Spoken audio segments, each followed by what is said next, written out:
This channel's content is strictly for educational and informational purpose and does not endorse or promote any form of violence, harm, illegal activities, self-injuries and communal disharmony. অরূপদা বারবার করে যে প্রশ্ন উঠে আসছে, প্রথম প্রশ্ন, দ্বিতীয় প্রশ্ন, তৃতীয় প্রশ্ন, নিরাপত্তা, উত্তর কি? দেখুন শিলাদিত্য, যে ঘটনার প্রেক্ষিতে আজকে আমরা আলোচনায় বসেছি, এই ঘটনাটা যে কোনো সুস্থ সমাজে কাম্য হতে পারে না সেটা সকলেই সহমত। মানে চিকিৎসার গাফিলতি আছে কি নেই সেটার থেকেও বড় প্রশ্ন যে আমার কিছু হলেই আমি একটা হাসপাতাল বা নার্সিংহোম যাই হোক না কেন সেখানে গিয়ে চড়াও হব, এইটা কোনো সুস্থ গণতন্ত্রের সমাধান হতে পারে না।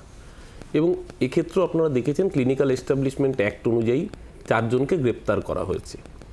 কিন্তু আরেকটা জায়গা যেখানে রোগীর পরিবার বারবার করে বলছেন যে গতকাল রাতে যখন ভর্তি হয়েছিল পেশেন্ট পার্টির বক্তব্য হচ্ছে তাকে কার্যত ফেলে রাখা হয়েছে, ট্রিটমেন্ট পাননি। তখন সত্যি কি মিথ্যা এটা তো আমরা বলতে পারবো না, নিশ্চিতভাবে তদন্ত হলে সবটাই জানা যাবে। কিন্তু কোথাও একটা গিয়ে ডাক্তারদের এবং পেশেন্ট পার্টির মধ্যে যে একটা নো কনফিডেন্সের জায়গা এখানে দেখা যাচ্ছে, সেই জায়গায় কিন্তু যদি কনফিডেন্স বিল্ড আপ করতে হয় তাহলে দুপক্ষকেই সেই জায়গাটাকে নজর রাখতে হবে যাতে পেশেন্ট পার্টিও রোগী এনে তারা পরিষেবা থেকে বঞ্চিত না হন। আবার একইভাবে রোগীর পরিবারকেও ওটা মাথায় রাখতে হবে যে আপনি যাই করুন না কেন, দিনের শেষে যারা আপনাদের প্রাণ বাঁচাবেন আপনারাই যদি তাদের গায়ে গিয়ে হাত তোলেন, আপনারাই যদি তাদেরকে গিয়ে আক্রমণ করেন, তাহলে খুব স্বাভাবিকভাবেই সেই সামগ্রিকভাবে পরিষেবাটাই বন্ধ হয়ে যাবে। আজকে ওই কালিদাসের মতো জায়গায় না গিয়ে যে গাছের ডালে বসে রয়েছি সেই গাছের ডাল, সেই গাছটাকেই কেটে না ফেলে আমার মনে হয় সেই গাছের গোড়াটায় জল ছাড়া আরও বেশি করে দেওয়া উচিত যাতে গাছটা আরও শক্তিশালী হয়। এটা রোগীর পরিবারকেও বুঝতে হবে যে হাসপাতালে ভাঙচুরটা কখনো সমাধান হতে পারে না। পুলিশ কঠোরতম ব্যবস্থা নিয়েছে, সাথে সাথে 4 জনকে গ্রেপ্তার করেছে উইদাউট এনি ডিলে।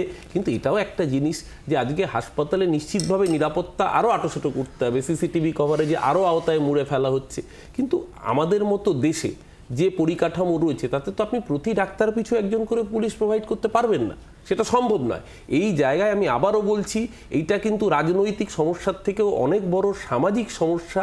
এটা রাজনীতি করার জন্য রাজনৈতিক দল নিশ্চিতভাবে তার নিজের ন্যারেটিভে কথা বলবে, এটা বাস্তব, এবং সেটা তাদের বলতে হবে। বিরোধী রাজনৈতিক দল তারা যদি বিরোধিতা না করে তাদের বিরোধিতার পরিসর হয়তো নষ্ট হয়ে যায়।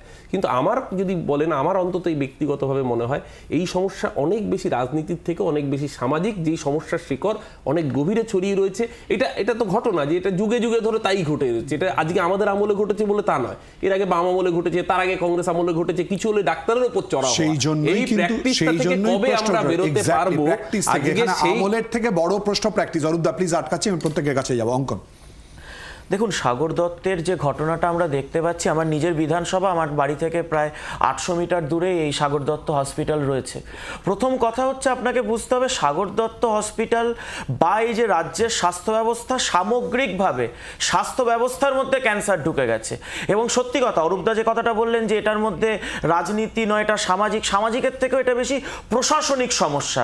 কারণ প্রশাসনিকভাবে যদি এই হসপিটালগুলোকে বা স্বাস্থ্য ব্যবস্থার সমস্যাগুলোকে অ্যাড্রেস করা হতো তাহলে আমার মনে হচ্ছে আজকে এই দিনটা দেখতে হতো না। আপনি দেখুন তো, গোটা যদি আপনি এই ব্যারাকপুর পুলিশ কমিশনারেটে দেখেন যে স্বাস্থ্য কেন্দ্রগুলো রয়েছে বা সাগর দত্তের আশেপাশে বেলঘড়িয়া, বরানগর, কামারহাটি, আড়িয়াদহ, সোদপুর, এই চত্বর জুড়ে যে স্বাস্থ্য কেন্দ্রগুলো, প্রাথমিক স্বাস্থ্য কেন্দ্রগুলো রয়েছে, ওগুলোর কি অবস্থা? কোনো স্বাস্থ্য কেন্দ্রে, শহর কলকাতার, আমরা শহরতলিতে বসে রয়েছি, সেখানে চিকিৎসা সরঞ্জামের কথা বাদ দিন, রাত্রিবেলায় চিকিৎসা করতে যাবে টিউবলাইট বা বাল্বটুকু নেই, টানানো রয়েছে যে আপনি বিকেল 4টের পর আর আসতে পারবেন না, আলো নেই। এই যদি হয় তাহলে পুরো রোগীর প্রেশারটা আপনার গিয়ে পড়ছে এই ধরনের সাগর দত্তের মতো মেডিকেল কলেজ হসপিটালে। এবার এখানে দেখুন, সাগর দত্তের নার্সের শূন্যপদ কত? 23টা শূন্যপদ রয়েছে, শুধুমাত্র আমি সাগর দত্তের কথা বলছি। গোটা রাজ্যে প্রায় 24,000 নার্সের শূন্যপদ, ডাক্তারের শূন্যপদ কত রয়েছে? 8,500। তাহলে স্বাস্থ্য ব্যবস্থার এই যে একটা সামগ্রিকভাবে আপনি দেখতে পাচ্ছেন যে যারা পরিষেবা দেবে সেই জায়গায় যখন শূন্যপদ রয়েছে, এগুলো কি মেটানো হচ্ছে? এগুলোকে আমি যদি শূন্যপদগুলো তৈরি করি, যোগ রয়েছে আদৌ? আমরা যদি আমি আজকে আমি আসছি যার কারণ কি পরিকাঠামো, যে অভিযোগটা পেশেন্ট পার্টি করছে রোগী মৃত্যুর কথাটা বা এই যে অভিযোগটা বলছে, সেই অভিযোগটা যদি আমাকে তো সব দিকটার কারণ তলিয়ে দেখতে হবে। এবার আসুন আপনি নিরাপত্তার ইস্যুতে আপনি যদি মানে সাগর দত্তে আপনাদের প্রতিনিধিরাও ছিলেন, সাগর দত্তে মহিলা ওয়ার্ডে কোনো একটা গেট নেই।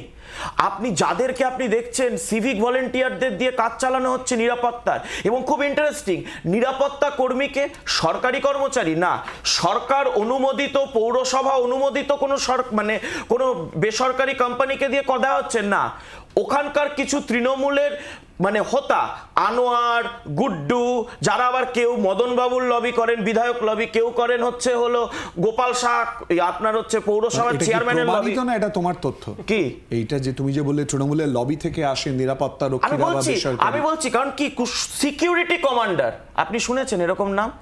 যারা যারা ওখানে রয়েছে পিঠে দেখবেন লাগিয়ে রেখেছে ব্যাচ সিকিউরিটি কমান্ডার। পশ্চিমবঙ্গ পুলিশের বা স্বাস্থ্য পরিকাঠামোয় সিকিউরিটি কমান্ডার বলে কোনো পোস্ট নেই, সিকিউরিটি কমান্ডার বলে ওরা দাঁড়িয়ে রয়েছে। এবার ওদের কিভাবে ওরা কি জানে না তো নিজেরা কাজ, ওরা তো তৃণমূলের কথায় ওখানে চাকরিটা পেয়ে গেছে, সকালে তৃণমূলের পার্টি, রাত্রিবেলায় গিয়ে চাকরিটা করে। এবার এদের তো কালকে দেখুন না, আপনার ক্যামেরা রয়েছে, সিসিটিভি ফুটেজগুলো রয়েছে, পেশেন্ট পার্টি বলুন বা দুষ্কৃতী বলুন, আমি মনে করি না যে যারা করেছে তারা সবাই পেশেন্ট পার্টি। যে দুষ্কৃতীরা গিয়ে ভাঙচুর করছে, এই সিকিউরিটি কমান্ডাররা গিয়ে দাঁড়িয়ে রয়েছে, তারা বুঝতেই পারছে না কি করবে, তাদের তো কোনো আইনত বৈধতা নেই। অঙ্কন যে কথাটা বললে, এই অভিযোগটা কিন্তু উঠেছে নিরাপত্তা রক্ষীরা অসহায় বা তারা কোনো ব্যবস্থা নেয়নি বা তারা একেবারে চুপ করেছিল, এই অভিযোগটা কিন্তু একই সঙ্গে উঠেছে। শতরূপ অবশ্যই করে প্রতিক্রিয়া এবং বক্তব্য, খালি তার সঙ্গে আমি যোগ করে দেবো, ইতিমধ্যেই তুমি নিজে একটু আগে যে প্রতিবেদনটা তুলে ধরলাম তাতে আন্দোলনকারী বা জুনিয়র চিকিৎসকদের বক্তব্য, সাগর দত্ত থেকে আর কিছুক্ষণের মধ্যে এসে উপস্থিত হবে। আর্যিকর করে দেবো এই শব্দটা বেরিয়ে যদি এসে থাকে, এই ইঙ্গিতটাও তো একটা কোথাও চিন্তা বাড়াচ্ছে। 100 বার। আমি জাস্ট এই প্রসঙ্গে আসার আগে যেহেতু এটার কথা বললে, আমি দেখছিলাম একজন বলছেন যে সাগর দত্তই চেঞ্জিং রুম যেটা আছে মহিলাদের, সেখানে তার ভেতরেই সেটাই একটা স্টোর রুম, তার ভেতরেই অ্যাকোয়াগার্ড আছে জল নেওয়ার ইত্যাদি ইত্যাদি। কিন্তু কি আশ্চর্য, তড়িঘড়ি করে Sagar Dutta changing room repair করার জন্য দেওয়াল ভাঙার দরকার হয় না, ধর্ষণের ঠিক কয়েক ঘন্টার মধ্যে আরজি করে চেঞ্জিং রুমটা ভাঙার দরকার পড়লো কেন? এনিওয়ে, আমি তোমার জাস্ট প্রশ্নের উত্তর আসার আগে আমি দুটো কথা বলছি। প্রথম কথা হচ্ছে, তোমার মনে থাকবে এসএসকেএমে যখন ঠিক এই এক ঘটনা ঘটেছিল 2019 এবং জুনিয়র ডাক্তাররা কর্মবিরতিতে গেছিলেন, তাদের সঙ্গে ফাইনালি বৈঠক করে মমতা বন্দ্যোপাধ্যায় এটাই বলেছিলেন যে তোমাদের যা যা দরকার আছে দেখে নিচ্ছি, করে দেবো। 5 বছর পরে আরজি কর ঘটলো, ডাক্তাররা কতগুলো দাবি করলেন, মমতা বন্দ্যোপাধ্যায় বলেন ঠিক আছে দেখে নিচ্ছি, করে দেবো। কপিল সিব্বল পশ্চিমবঙ্গ সরকারের পক্ষ থেকে সুপ্রিম কোর্টে গেলেন, যেখানে তখন ডাক্তারদের প্রতিনিধি প্রশ্ন করলেন, জাজও জিজ্ঞেস করলেন যে আপনাদের সরকার কী কী ব্যবস্থা করছে ডাক্তারদেরকে নিরাপদ করার জন্য, বললেন দেখে নিচ্ছি, করে দেবো।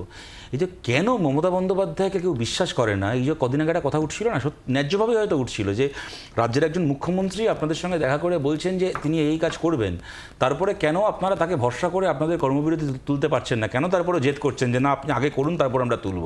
কারণ হচ্ছে এইটা ওনারাই দেখে নিচ্ছি ঘটনা বলে মনে হয় না, যদি যে রোগী মৃত্যুর ঘটনা থেকে এতটা উত্তপ্ত এরকম কোনো ঘটনা যেটা অরূপদা বললো যে এর আগে বামফ্রন্ট আমলেও হয়েছে, তার আগে কংগ্রেস আমলেই হয়েছে, ভাগ্যবাল ওই অব্দি গিয়ে থেমেছে, ভাবছিলাম বলবে এর আগে ব্রিটিশ আমলে হয়েছে, তার আগে মুঘল আমলেও হয়েছে, কিন্তু কথাটা মিথ্যে নয়, বামফ্রন্ট সরকারের সময়ও হয়েছে। কিন্তু আমি বলছি সরকারের একটা সদিচ্ছার প্রশ্ন, যে সরকার তখনকার মতো যখন এই দাবিগুলো ওঠে সেটাকে এড়িয়ে দেওয়ার জন্য দেখে নিচ্ছি করে দেবো বলে আর কিছু করে না, এইটা কিন্তু বারবার প্রমাণিত হচ্ছে। তুমি যে প্রশ্নটা করলে সেটা তো আমি একদম স্পেসিফিক্যালি এখানে বলছি, দেখো প্রশ্নটা একদিক থেকে রাজনৈতিক নয়, যেটা অরূপদা বললো, এটাকে নিয়ে রাজনীতি করা উচিত নয়, আবার অন্যদিক থেকে রাজনৈতিকও। কেন বলছি, দেখো এই যে সমস্যাটা হচ্ছে, তুমি এলাকার কিছু গুন্ডাকে, যাকে বলে একটা আইন বহির্ভূত এম্পাওয়ারমেন্ট তাদের করেছে, যে ভাই তোরা পারলে লোককে পেটাতে পারিস, তোরা ভোটের দিন আমাদের হয়ে বুথ দখল করে দিবি, লোককে পিটিয়ে দিবি, তোরা বিরোধী দলের মিটিং মিছিল তাদেরকে পিটিয়ে দিবি, তোরা পাড়ায় পুকুর ভরাট করবি, কেউ আটকাতে আসলে পিটিয়ে দিবি, তোরা বিল্ডিং এ, এটাই বলছি যে তোমার একটা বিল্ডিং 3 তলা প্ল্যান স্যাংশন 4 তলা তুলবি, কেউ আপত্তি করতে পিটিয়ে দিবি। এই যাদেরকে তুমি পিটিয়ে দেওয়ার ক্ষমতাটা দিয়ে রেখেছো, তাদেরকে তুমি কি করে বোঝাবে ভাই হাসপাতালে গিয়ে কাউকে পেটাবি না? কি বলছি বুঝতে পারছো? তুমি যখনই কিছু লোককে একটা এক্সট্রা কনস্টিটিউশনাল এম্পাওয়ারমেন্ট করে দিচ্ছ, তাকে তুমি বুঝিয়ে দিচ্ছ যে ভাই তুই আইন ভাঙ, তোর সাথে আমরা আছি, খালি আমাদের কাজটা ভোটের দিন করে দিস। তারপরে তারা তো বুঝে যাচ্ছে যে আমাদের এই আস্ফালনটা করার ক্ষমতা আছে, তারা এবার যেটা বিরোধীদের পার্টি অফিসে গিয়ে করছে, তারা একটা সরকারি হাসপাতালে গিয়ে ওটা করছে। বাংলার আওয়াজ, বাঙালির আবেগ, জি 24 ঘন্টা।